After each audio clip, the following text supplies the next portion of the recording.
Olá, boa noite. Boa noite. Em meio à crise, o presidente Michel Temer afirma a empresários que qualquer fatozinho causa uma instabilidade institucional.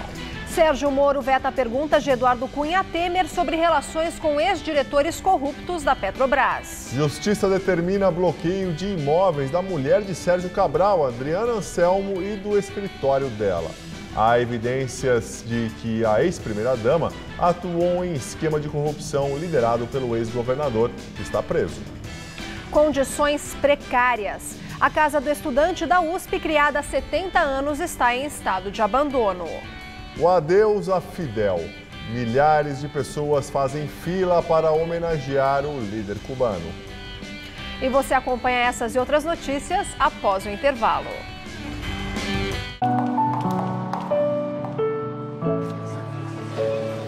A Fundação Bradesco trabalha para formar cidadãos completos, inspirados pelo conhecimento e pela troca de experiências, levando educação e oportunidades a todos, desde cedo, porque todo final feliz merece um começo feliz. Fundação Bradesco, há 60 anos, usando o poder da educação para transformar vidas. Quem tem paixão por comunicação sabe muito bem qual faculdade escolher. Aquela que prioriza a formação ética e humanística, sem deixar de lado vivência e experiência. Porque não basta estar preparado para o mercado. É preciso estar pronto para a vida. Se você quer se formar e transformar o mundo, faça Casper Libero. Vestibular 2017. Inscrições abertas.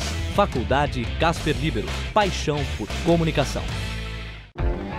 O vento é o combustível da liberdade. O beijo é o combustível da paixão. O abraço é o combustível do encontro. O talento é o combustível da arte. O que faz a vida ser melhor é o combustível que você coloca nela. Combustível Petrobras. Move você.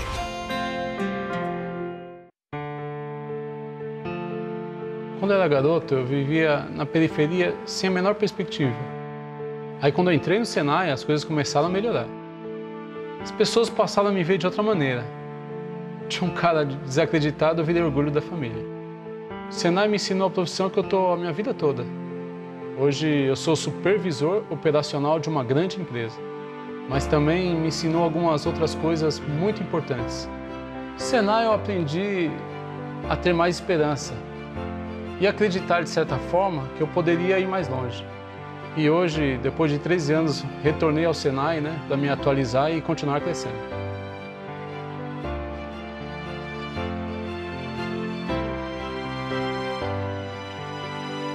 Com histórias como essa, sabemos que estamos no caminho certo. Fazendo direito, o Brasil tem jeito. Você sabia que a toxina botulínica tem usos que vão além da estética?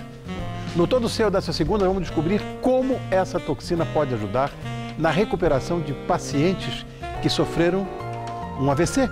E no último episódio da série Consciência Negra, Rappenwood e Ellen Oléria comentam a representatividade racial na mídia. Fica comigo no Todo Seu. Nessa segunda, 10h30 da noite. Claro, tô aqui te esperando, então vem.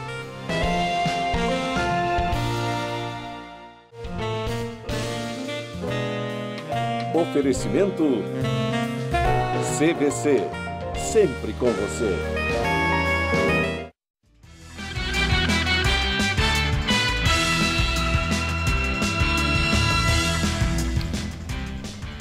A tradicional Casa do Estudante, voltada para alunos da Faculdade de Direito da USP, funciona há quase 70 anos, mas está praticamente abandonada. O prédio, que fica no centro de São Paulo, já foi o endereço do presidente Michel Temer durante a vida acadêmica. Hoje, quem mora no local convive com a precariedade das instalações. Escadas com degraus quebrados. Nas paredes, pintura descascada. Nem o teto escapa, com buracos em várias partes. Só existe uma cozinha, pequena, improvisada. Essa é a realidade de quem mora na Casa do Estudante, na Avenida São João, no centro da capital paulista. Eu fiquei um pouco assustada, porque as escadas tudo destruída, com vários descascados na parede, parecia uma casa assombrada mesmo. Mas eu pensei, é o que tem, né?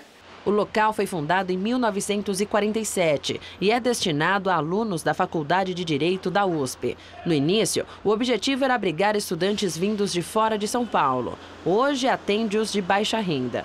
Muitos estudantes conversaram com a nossa equipe, mas quase ninguém aceitou gravar entrevista. O que eles disseram é que são 3 apartamentos por andar.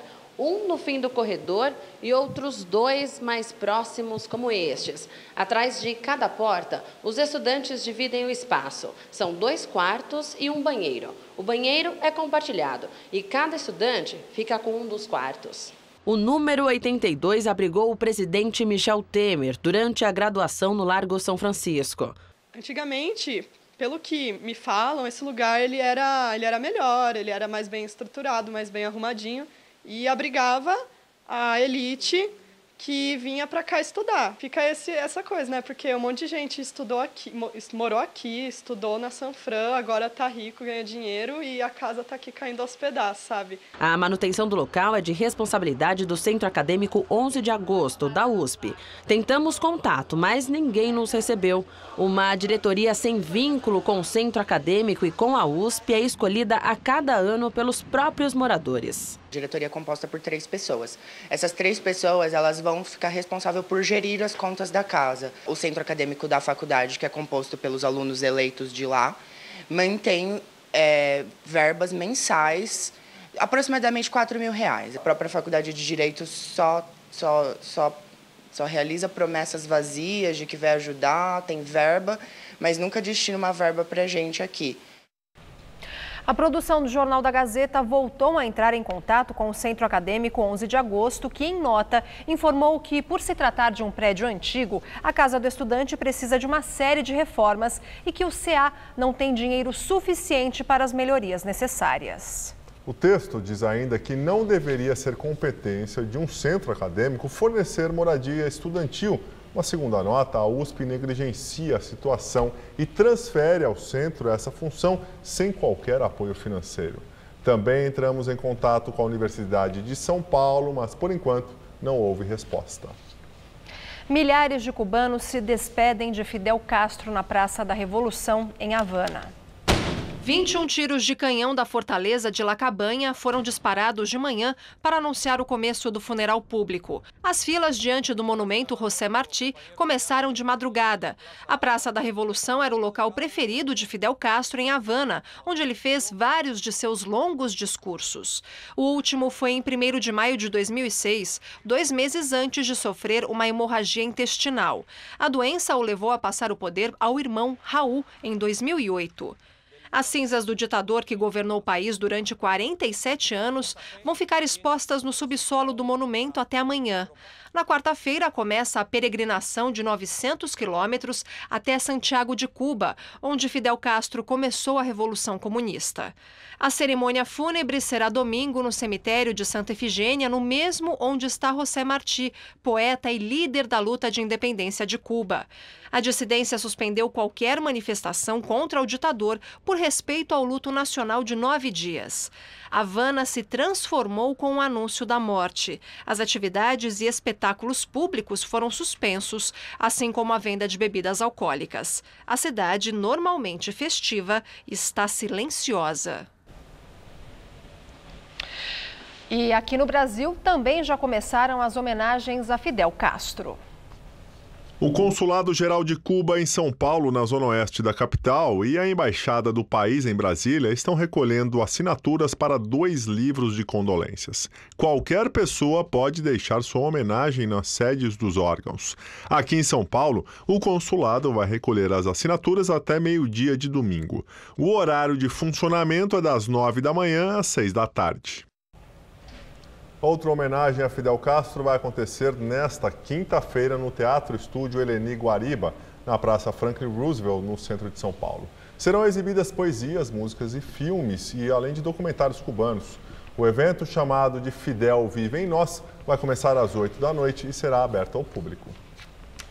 Os ministros José Serra, das Relações Exteriores, e Roberto Freire, da Cultura, serão os representantes do governo brasileiro nas homenagens póstumas a Fidel Castro, em Havana. É possível também que o ministro Raul Jungmann, da Defesa, possa ser convidado. Freire e Jungmann militaram no passado no antigo Partido Comunista Brasileiro. A ida do presidente Michel Temer foi descartada. Operação Reis do Gado da Polícia Federal cumpre mandado de condução coercitiva e leva o governador do Tocantins, Marcelo Miranda, do PMDB, para depor. Até agora, 6 pessoas já foram presas, inclusive o irmão do governador, José Edmar de Brito Miranda Júnior. Segundo a Polícia Federal, estão sendo cumpridos mandados de prisão, condução coercitiva e busca e apreensão em 4 estados: Tocantins, Goiás, Pará e São Paulo, e também no Distrito Federal. O ex-governador do Tocantins, Siqueira Campos, eleito pelo PSDB e hoje sem partido, também foi levado para depor. E Sérgio Leão, secretário de Infraestrutura do Estado, está entre os presos. A Operação Reis do Gado apura um esquema de corrupção e lavagem de dinheiro no Tocantins entre 2005 e 2012. De acordo com a investigação, 200 milhões de reais foram lavados. Foram descobertas fraudes em contratos de licitações com empresas de familiares do governador Marcelo Miranda. Os bens dele, do seu pai, Brito Miranda, também levado para depor, e do irmão preso, foram bloqueados. A ocultação do dinheiro desviado era feita, dentre outras formas, pela compra de fazendas e grandes quantidades de gado. Uma das fazendas da família do governador, por exemplo, avaliada em 40 milhões de reais, foi registrada por 20 mil reais. Em nota, a Secretaria de Comunicação do Tocantins informou que o governador Marcelo Miranda determinou livre acesso às dependências da sua casa e do Palácio Araguaia, sede do governo, para as investigações. O advogado da família Miranda disse que ainda não vai se manifestar. A assessoria do ex-governador Siqueira Campos afirmou que ele prestou depoimento na condição de testemunha, não de investigado. Já a defesa de Sérgio Leão não se manifestou. Movimentos sociais de direita e de esquerda organizam manifestações contra a proposta de anistia ao Caixa 2 e a PEC do teto dos gastos. Na página do Facebook, o movimento Vem Pra Rua divulga a manifestação marcada para o próximo domingo na Avenida Paulista. O objetivo é convidar cerca de 1 milhão de pessoas pelas redes sociais. O protesto será a favor da Lava Jato e contra a corrupção.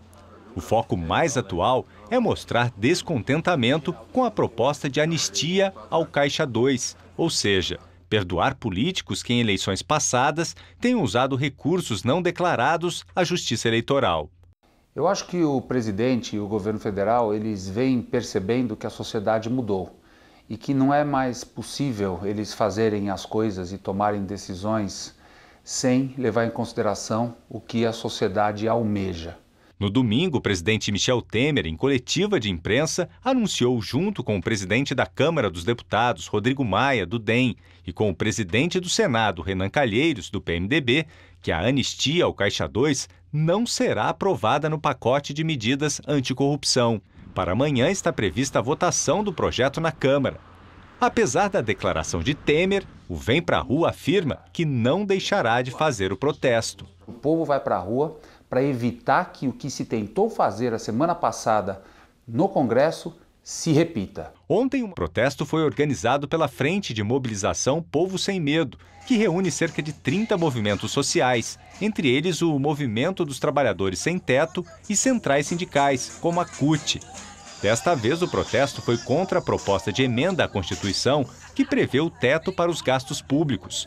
Ela já foi aprovada pela Câmara dos Deputados e está sendo analisada pelo Senado. Essa PEC, se aprovada, ela vai promover o maior retrocesso social da nossa história. Por isso que no dia 29, a CUT e as demais centrais sindicais, o movimento social, estará em Brasília lutando contra a aprovação dessa PEC, que é um tremendo retrocesso.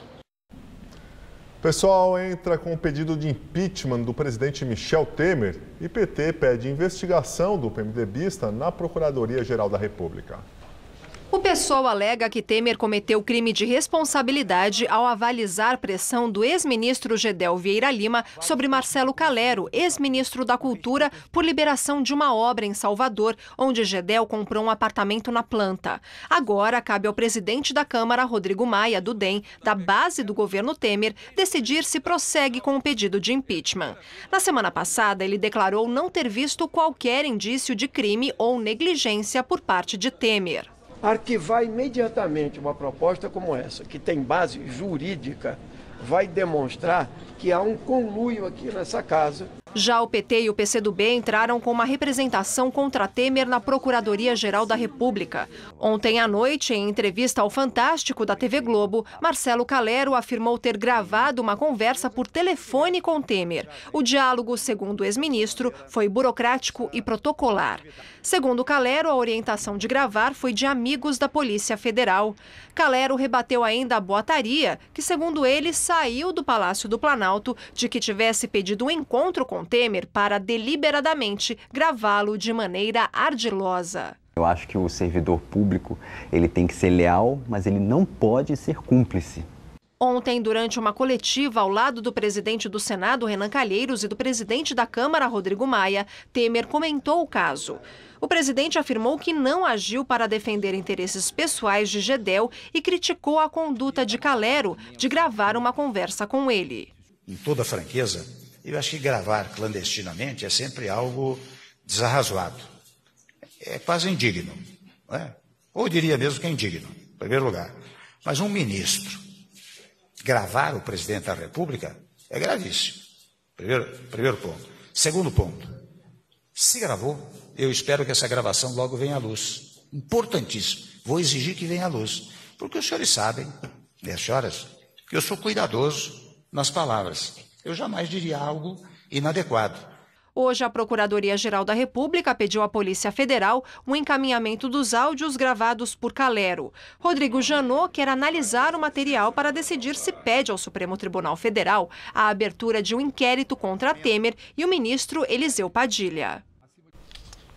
O líder do governo no Congresso, o senador Romero Jucá, disse que o pedido de impeachment do PSOL é uma chicana. No meio jurídico, o termo se refere a uma manobra. Jucá disse ainda que isto é uma ação política que não tem cabimento. E em encontro em um hotel agora à noite com empresários e investidores em Brasília, o presidente Michel Temer afirmou que, de vez em quando, qualquer fatozinho tem o poder no país de causar uma instabilidade institucional e que as instabilidades são passageiras e não podem ser levadas a sério. E o que deve ser levado a sério é o país.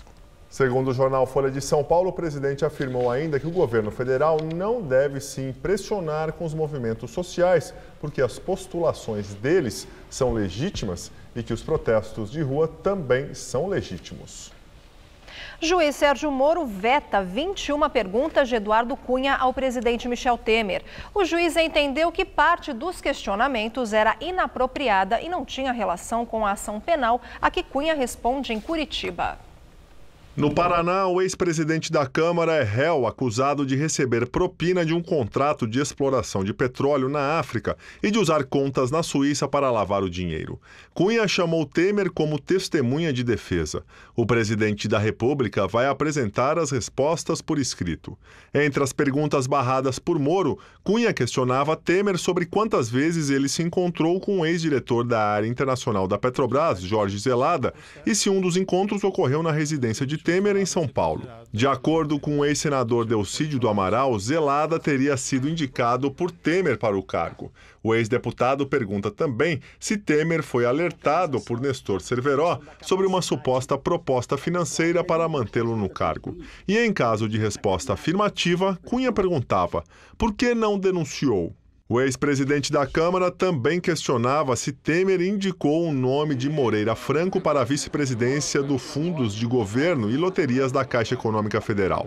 Ao ser cassado, Cunha acusou Moreira Franco de estar por trás de irregularidades no Fundo de Investimento do FGTS, que é administrado pela Caixa e financia obras de infraestrutura. Ao barrar as perguntas de Cunha, Moro afirmou que os questionamentos mereciam censura, uma vez que não há qualquer notícia notícia do envolvimento do presidente da República nos crimes que constituem objeto da ação penal na qual Cunha é réu. Além de Temer, Cunha chamou como testemunhas de defesa o ex-presidente Lula, o ex-ministro do Turismo Henrique Eduardo Alves e o ex-diretor da Petrobras, Nestor Cerveró. Depois da reação contrária do governo e da cúpula do Congresso à anistia ao Caixa 2, relator do pacote de medidas anticorrupção, Onyx Lorenzoni, do DEM, espera que o Congresso não seja vingativo na votação prevista para amanhã. Lorenzoni elogiou o anúncio feito pelo presidente Michel Temer ao lado dos presidentes da Câmara, Rodrigo Maia, do DEM, e do Senado, Renan Calheiros, do PMDB, mas afirmou ter receio das ações que podem surgir em meio às discussões no plenário da Câmara. Existem sim preocupações porque existe um zum-zum de que poderia ser completamente descaracterizado o projeto na votação em plenário. Eu realmente espero, apelo para que isso não aconteça. Em evento no Rio de Janeiro, o coordenador da Força-Tarefa da Lava Jato, o procurador Deltan Dallagnol, defendeu que a proposta de anistiar o Caixa 2 representaria também a anistia à corrupção e à lavagem de dinheiro. E justamente por isso eles redigiram essa anistia à Caixa 2, que, com giro de linguagem, descreve que quando o dinheiro é usado para fins eleitorais e não entra no Caixa 1, aquilo é anistiado. Então, se a corrupção foi usada para fins eleitorais, a corrupção seria anistiada. Se a lavagem de dinheiro é feita para fins eleitorais, ela seria anistiada. E direto de Brasília, Josias de Souza fala sobre a votação do projeto de medidas contra a corrupção prevista para acontecer na Câmara amanhã. Os políticos brasileiros sentiram nos últimos dias o hálito quente da sociedade. O bafo chegou pelas redes sociais. Até a semana passada, respirava-se na Câmara uma atmosfera de vale tudo. Numa articulação sem digitais, os deputados tramavam anistiar o crime de Caixa 2 e outras depravações. De repente, Michel Temer, que dizia que o problema era do Congresso, foi acordado. Ele disse que ouviu a voz das ruas e anunciou que vetará qualquer tipo de anistia que chegue à sua mesa. Ao lado do presidente, Renan Calheiros e Rodrigo Maia, comandantes do Senado e da Câmara, entoaram o coro da ética. Quem quiser entender o que está acontecendo deve levar em conta o seguinte: os últimos presidentes brasileiros, Fernando Henrique Cardoso, Lula e Dilma, foram prisioneiros de uma contradição. Prometeram o avanço sem chutar o atraso. Presidiram a ilicitocracia enrolados na bandeira da moralidade. Temer repete esse script. O problema é que o brasileiro já não parece disposto a tolerar um sistema político que sai pelo ladrão. Boa noite. Já estão marcadas as datas dos interrogatórios de Delcídio do Amaral e Lula, na ação em que eles são acusados de obstrução à Lava Jato. Delcídio deve ser ouvido no dia 15 de fevereiro e Lula no dia 17. Eles serão ouvidos pela Justiça Federal de Brasília. Lula e Delcídio são acusados de tentar comprar o silêncio do ex-diretor da Petrobras, Nestor Cerveró. Joalheria do Rio de Janeiro teria criado um sistema paralelo de contabilidade para o ex-governador do estado, Sérgio Cabral. Segundo o Ministério Público, Cabral gastou mais de 5 milhões de reais em compras sem nota fiscal em apenas uma loja.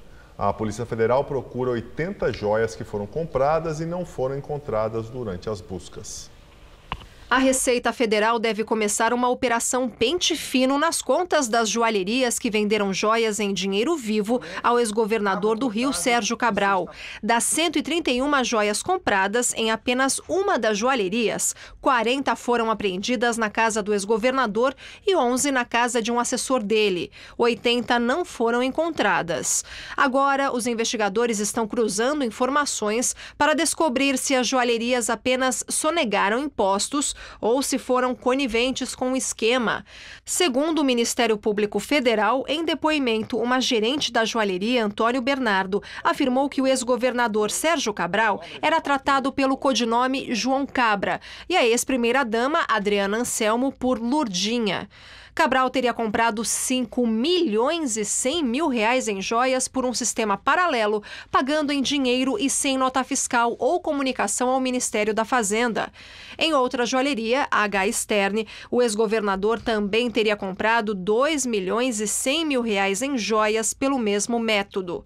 Cabral está preso no complexo penitenciário de Bangu, no Rio, e é acusado de comandar um esquema de desvio de recursos públicos que gerou um prejuízo de mais de 220 milhões de reais. E a Justiça Federal do Rio de Janeiro bloqueou os bens imóveis da mulher de Sérgio Cabral, Adriana Anselmo, e do escritório dela, Anselmo Advogados. O pedido foi feito pelo Ministério Público Federal, que considerou que a ex-primeira-dama atuou na lavagem de dinheiro obtido com propinas pagas ao ex-governador. Delator afirma que esquema de propina ligado ao governador de Minas Gerais, Fernando Pimentel, do PT, movimentou 57 milhões de reais. As informações são do site de notícias UOL. A denúncia consta na delação premiada de Benedito Rodrigues de Oliveira Neto, o Bené, a qual o UOL teve acesso. Segundo o delator, apontado pela Polícia Federal como operador do esquema de propina, quase metade do dinheiro, cerca de 28 milhões de reais, foram pagos por 3 empresas, Odebrecht, Caoa e OAS. Fernando Pimentel é investigado na Operação Acrônimo da Polícia Federal, que acusa o petista de corrupção passiva e lavagem de dinheiro no período em que ele era ministro do Desenvolvimento Econômico, Indústria e Comércio Exterior, no primeiro mandato de Dilma Rousseff. De acordo com a delação de Bené, Pimentel transformou a pasta em um balcão de negócios. Procurada pelo UOL, a defesa de Fernando Pimentel, do PT, afirmou que as denúncias de Bené são difamações produzidas para tentar evitar a prisão dele. As empreiteiras Odebrecht e OAS não quiseram comentar o assunto e a Caoa não se manifestou. Agora, uma notícia internacional: terror na Universidade Estadual de Ohio, nos Estados Unidos. Um homem armado com uma faca invadiu o campus, feriu 10 pessoas e foi morto. As primeiras informações eram de tiroteio dentro do campus da cidade de Columbus. A universidade foi cercada. O departamento de emergência anunciou que havia um atirador ativo e orientou as pessoas a se esconderem. Mas depois a universidade informou que o agressor chegou dirigindo um carro, atropelou um grupo e depois usou uma faca para ferir mais pessoas. 10 vítimas foram hospitalizadas com ferimentos à faca e por atropelamento. O agressor foi baleado e morto. Ele era um somali de 18 anos, estudante da Universidade de Ohio, com residência permanente legal nos Estados Unidos. As autoridades investigam os motivos do ataque. E agora, economia. O programa de repatriação de ativos no exterior faz contas públicas atingirem o primeiro superávit nominal em 18 meses. Segundo informações do Banco Central, o saldo positivo foi de 3.280 bilhões de reais no mês passado. Bem, nós ficamos por aqui. A edição de hoje pode ser vista no site do Jornal da Gazeta. Uma ótima noite para você, uma ótima semana. Boa noite, Gabriel. Até amanhã. Muito obrigado pela companhia. Tenha uma excelente noite, uma ótima semana e voltamos amanhã. Fique agora com o Rony Von no Todo Seu. Até lá.